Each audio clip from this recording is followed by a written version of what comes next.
Good morning. Well, we've just done a nice little run through of all the things that we know and are really good at.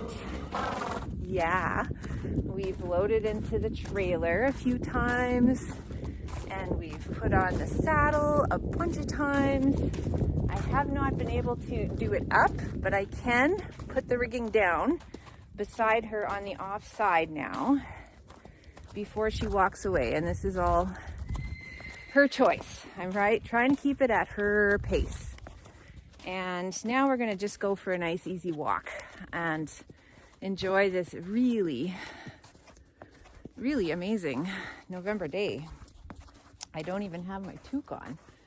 It was frosty this morning, but it's well above zero. So I wanted to talk today about kind of the whole premise for this Substack, which I'm getting clearer and clearer on the more that I write. I appreciate that you are letting me get my words out, which is how we fundamentally live in chaos, and it is really hard to know what to do with it.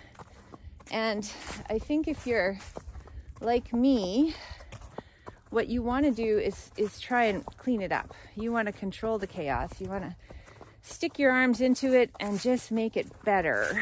And I've done that a lot in my life. And in fact, I think that's a bit of the evangelical kind of worldview, is that it's our job to go out into all the world and fix the chaos. And I don't think that's what Jesus meant at all. I really don't now, because it's impossible and it's soul sucking and it's really offensive and also it's dangerous. And so my worldview has changed significantly, and I think I'm feeling a lot more settled and peaceful with how I'm navigating the many bad things that are out there just outside of my little circle here, and all the bad things that could happen, and all the choices that, say, my companion could make, and all of the, accidents and illness, and, no good people doing really, really bad things, driving drunk, making poor decisions that affect me. All of that is chaos, because I can't fundamentally use my power, which is limited, to do anything about it except fight uselessly. So I'm really contemplating and living in this sense of, like, here's my circle, and Tundra's in my circle right now, and I have energy enough to manage my circle. And we're going further today than we really have hardly ever gone. And so I'm wanting to demonstrate that the chaos, which, is not very chaotic. I'm stacking my deck here today. The chaos that could happen in the underbrush is not her concern or my concern. Our concern is this little space. And in this little space, I have a lot of control. Outside of the space, I have none. And getting clear on that has really changed my life, because I used to wake up a lot in the middle of the night with this sense of whirling, weightless, chaotic, where am I, what is going on, feeling, and not knowing what to do and where I was and what I could control, and there was just so much. And that's true. I was trying to stick my hand into the twister that was whirling right around me and whirls around all of us, and I was trying to manipulate it. And this was it was very destabilizing. So I'm just gonna drive. I know you're regulating because we're further than we have been. But I'm going to ask you to regulate with me, even though I'm talking. And so I think that all of us have experience with sudden realization of how little control we actually have. And we're walking along like this, like peaceful. And there's the illusion that this is a super well-trained horse and that, she's following my lead. But all it would take is a good cement truck coming up. And we're going to go up really a steep hill here. And that illusion of control would probably evaporate because my training for her has not extended that far yet.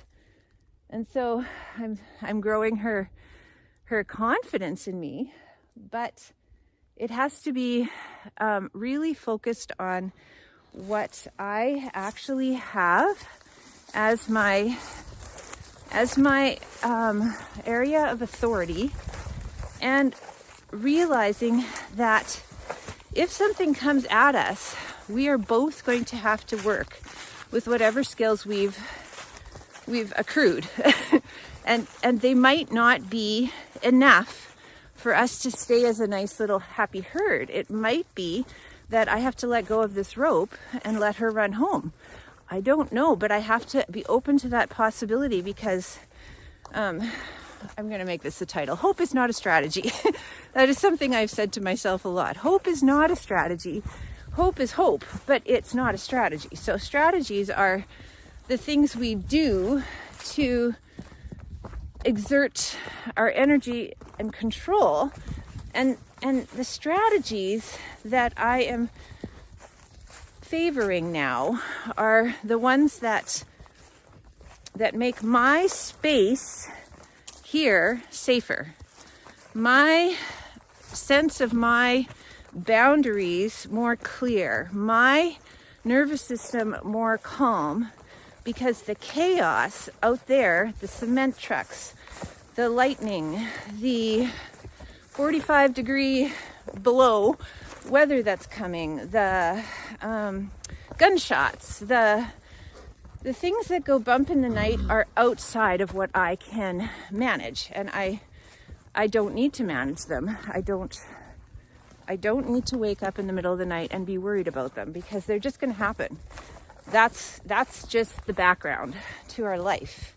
So like the forest, which is, underbrushy and full of rabbits and birds and things that could scare the living daylights out of this horse, I can't control it. I just don't have to.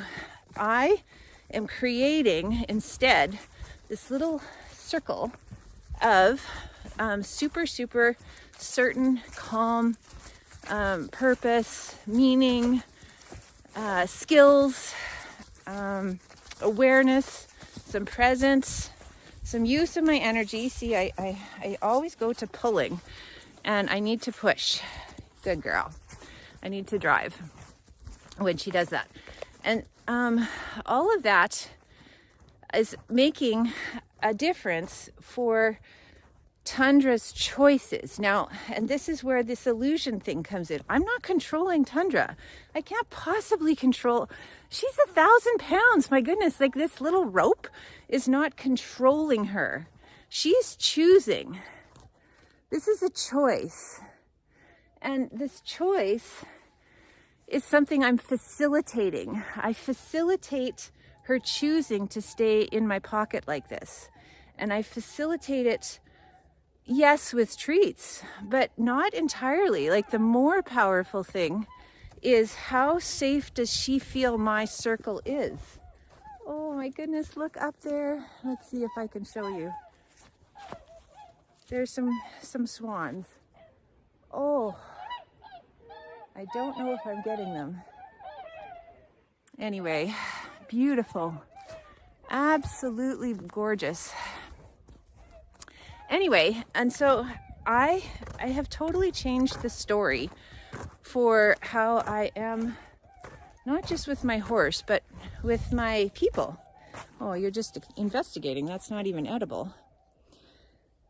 And so things that I used to do, which were reactive to her decisions, I don't do anymore, or I try not to. What I am trying to do is be very, very boots on the ground, very aware of where I am, and very settled as to my communication, so that she can count on me to not be changing my mind all the time. I might change my pace, I might change direction, I might change, whether I'm talking to you or not.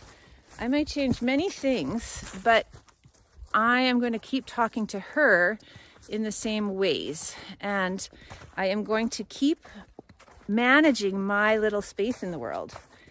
And yes, this is very good for my horsemanship, but it is so much better also for my family life, our cat, for my caregiving, for my, eventual re-entry into friendships, to not stick my hands into the chaos and to instead just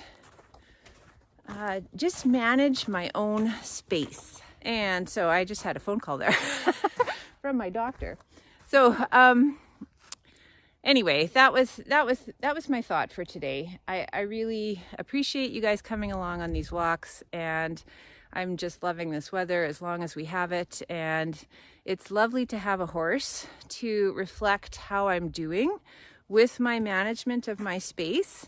And it's also possible, if you don't have a handy horse, to use your trusted people to check in with, whether, like, just by their responses, or your dogs, or your cats. There's some applesauce here, so okay, I'm gonna push you back. Yep, we're not gonna do the applesauce, we did it already. And I'll wrap this up. I hope you have a wonderful week, and we'll see you next Wednesday.